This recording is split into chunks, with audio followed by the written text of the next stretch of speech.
السلام علیکم دوستو، کیا حال ہے آپ سب کا؟ کہانی گھر میں آپ سب کو خوش آمدید۔ چلیے آج کی کہانی شروع کرتے ہیں۔ ایک لکڑہارا اور اس کی بیوی ایک گاؤں میں رہتے تھے۔ ان کے 7 بچے تھے جو کہ تمام لڑکے ہی تھے۔ لکڑہارا اور اس کی بیوی اتنے زیادہ غریب تھے کہ کئی دفعہ انہیں یہ معلوم نہ ہوتا تھا کہ اپنے بچوں کا کھانا خریدنے کے لیے پیسے کہاں سے لائیں۔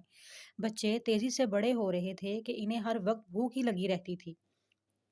البتہ سب سے چھوٹا بیٹا والدین کے لیے سب سے زیادہ پریشانی کا باعث بنا ہوا تھا۔ یہ سچ تھا کہ وہ زیادہ نہیں کھاتا تھا، بلکہ اس کی وجہ یہ تھی کہ وہ بہت ہی چھوٹا تھا۔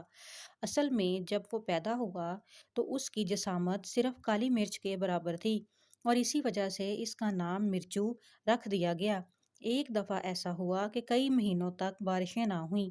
پورے علاقے میں بہت بڑا قحط پھیل گیا اور جلد ہی لکڑہارے کے پاس کچھ نہ بچا تھا جو وہ اپنے خاندان کو دے سکتے۔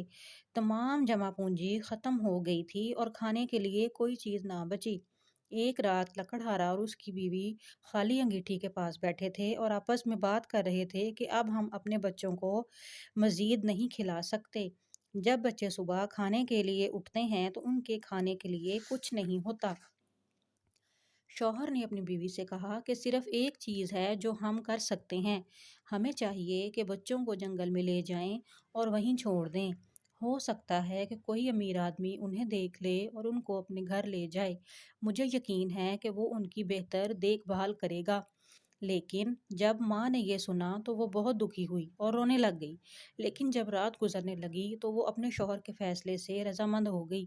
آخر کار وہ دیر تک جاگتی رہی اور وہ ایک ماں تھی۔ وہ اپنے بچوں کو بھوک سے مرتا ہوا نہیں دیکھ سکتی تھی۔ وہ سوچتی رہی اور کوئی دوسرا طریقہ اس کے ذہن میں نہ آیا۔ اس نے خواہش کی کہ کاش 7 کی بجائے اس کے 3 بچے ہوتے، انہیں اچھا کھانے کو ملتا اور وہ بہتر طور پر پرورش پاتے۔ جیسے ہی لکڑہارا اور اس کی بیوی نے بحث شروع کی، ان کی آوازیں تیز ہو گئیں۔ چھوٹے مرچو نے ان کی ساری باتیں سن لی کیونکہ وہ سویا ہوا نہیں تھا، صرف لیٹا ہوا تھا۔ لیکن ماں باپ کو یہ پتا تھا کہ سارے بچے سو گئے ہیں۔ کافی دیر تک وہ لیٹ کر سوچتا رہا کہ اس مسئلے کے حل کی کون سی ترکیب ہو سکتی ہے۔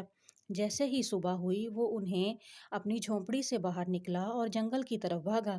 وہاں اس نے اپنی جیبیں چھوٹے چھوٹے سفید پتھروں سے بھر لیں۔ پھر وہ گھر کی طرف واپس آیا اور دوبارہ خاموشی سے بستر میں لیٹ گیا۔ جب اس کی ماں نے اسے آواز دی تو اس نے ایسا ظاہر کیا کہ وہ گہری نیند سویا ہوا ہے۔ تھوڑی دیر کے بعد ماں نے اپنے لڑکوں کو بتایا کہ ہم سب جنگل کی طرف جا رہے ہیں تاکہ گھر میں آگ جلانے کے لیے لکڑیاں اکٹھی کی جا سکیں، کیونکہ کھانا خریدنے کے لیے ہمارے پاس پیسے ختم ہو گئے ہیں۔ لڑکے اس قدر خوش تھے کہ وہ اپنی بھوک کو بالکل بھول گئے اور جلد ہی اپنے باپ کے پیچھے جنگل کی طرف چل پڑے۔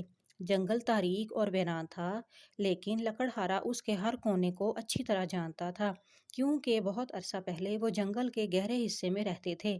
لکڑہارے نے کہا کہ میں چھوٹے چھوٹے درخت کاٹ کر گراؤں گا اور تم سب مل کر ان کو گٹھوں کی شکل میں باندھ دینا۔ اس کے ساتھ ہی اس نے اپنے کلہاڑے سے درختوں کو کاٹا اور تمام لڑکوں کو کام پر لگا دیا۔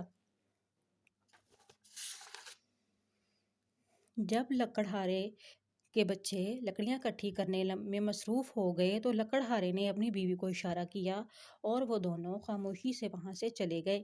جب لڑکوں کو پتہ چلا کہ ان کے ماں باپ نہیں ہیں تو وہ بہت خوفزدہ ہوئے۔ انہوں نے چیخنا شروع کر دیا اور اپنے باپ کو پکارنے لگے۔